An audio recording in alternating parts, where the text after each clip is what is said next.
So everyone laughed at my hair when I came in the classroom today. Because it was not how I normally dress.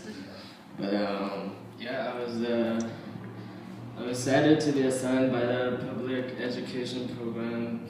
They asked me to teach a class called HPR-101. I didn't know what that meant in the beginning, but yeah.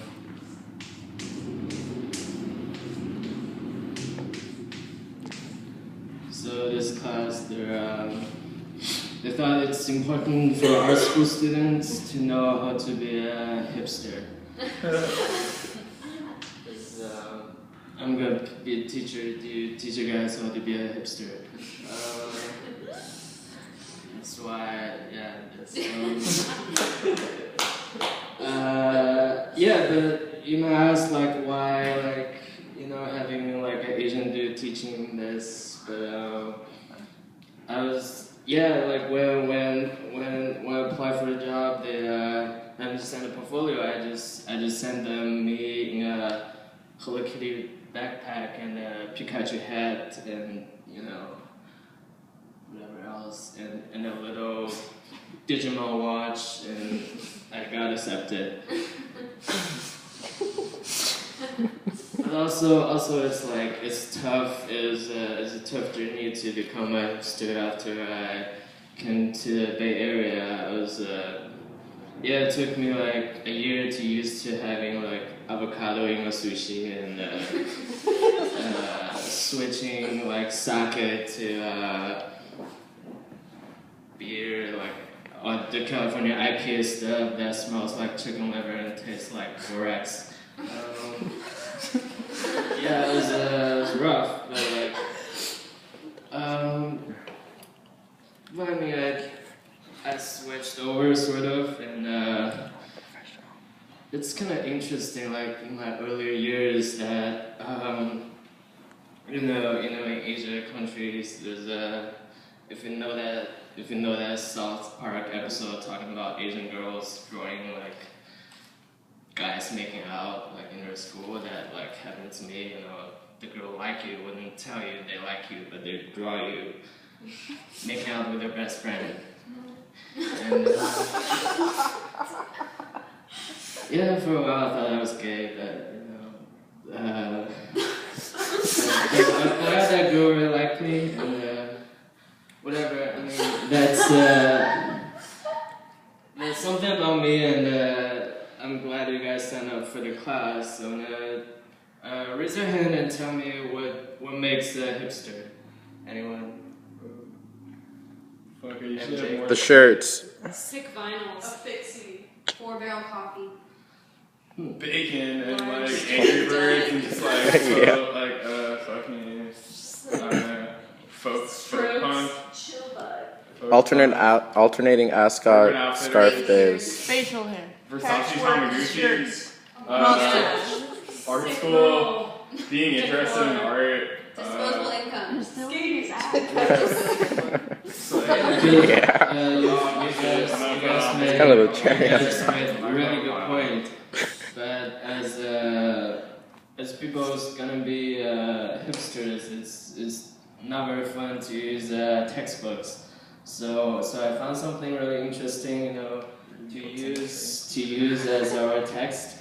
And I was looking on Facebook sometimes, and it was kind of outdated, and I switched to Snapchat or something else. But there's a really interesting group called Bay Area Conscious Community Housing Board, because I thought it's a place where people want cool people to live with them, and they have to bullshit about how cool they are to find an apartment. So yeah, you guys should at least have a Facebook and sign up for the group, and make sure profile picture is cool enough to be accepted. But so here's some examples of how to write about yourself as a hipster. So here's an example.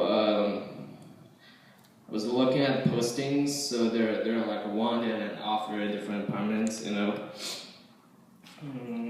There's a lady called Penny Lane that says like, my name is Morgan.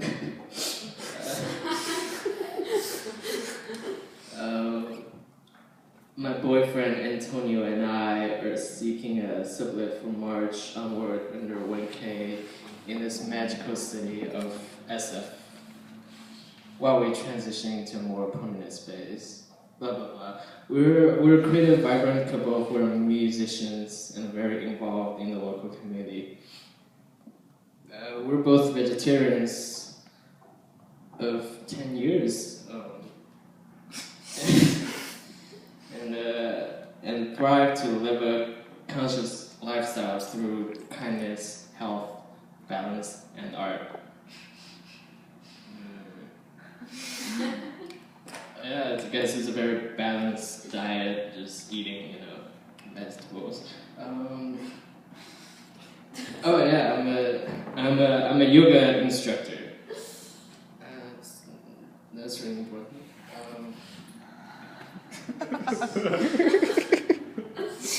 Antonio is a musician and artist who works as a bartender and other odd jobs on the side.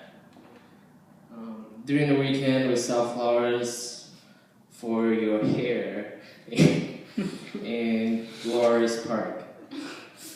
For fun, we like to explore the city, check out local farmers market, and get involved in the music and community. And here's a picture of them. Yeah, I couldn't tell which is Morgan and which is Antonio, I guess. You know, so it's cool. So there's also someone offering their house to, you know, get roommates.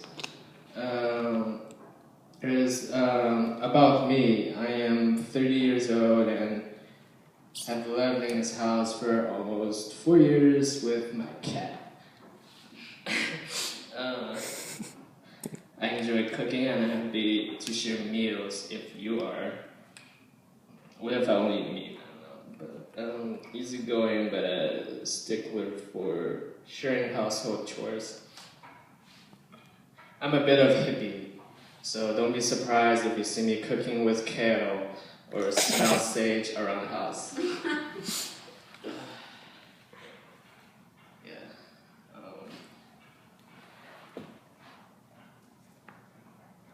Okay, so there's another one. It was a writer. She says, her name is Erin Sternstein.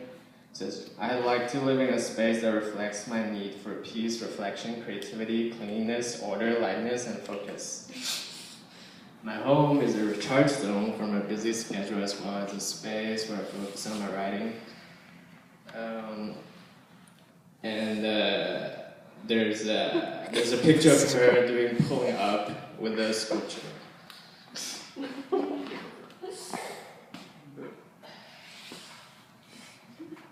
There's too many of them. Like we can do the readings like once a week. Or something.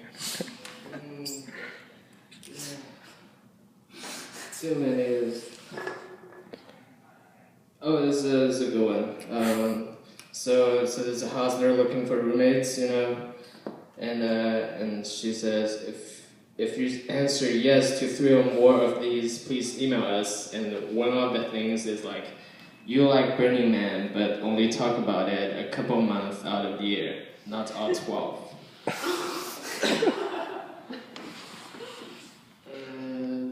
Well,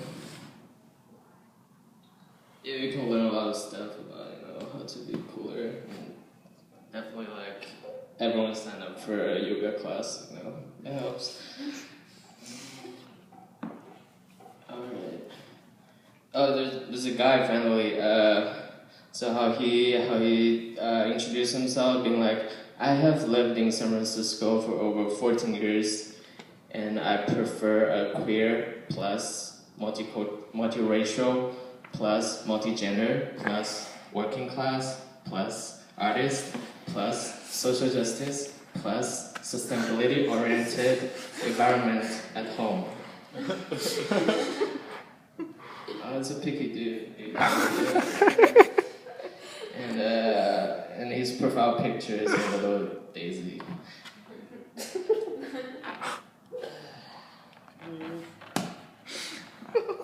I can't. Alright, yeah, the last one for this one would be like, hi y'all, I'm a 37-year-old queer film person that vegan, but live well with I'm not divorced. I have a steady full-time job as a social worker with formerly homeless disabled adults. I'm very mature and responsible and have a sweet, small elderly dog named Mold. And there's a picture of the dog with a skull hat. Hipster's dog. I'll assign everyone to read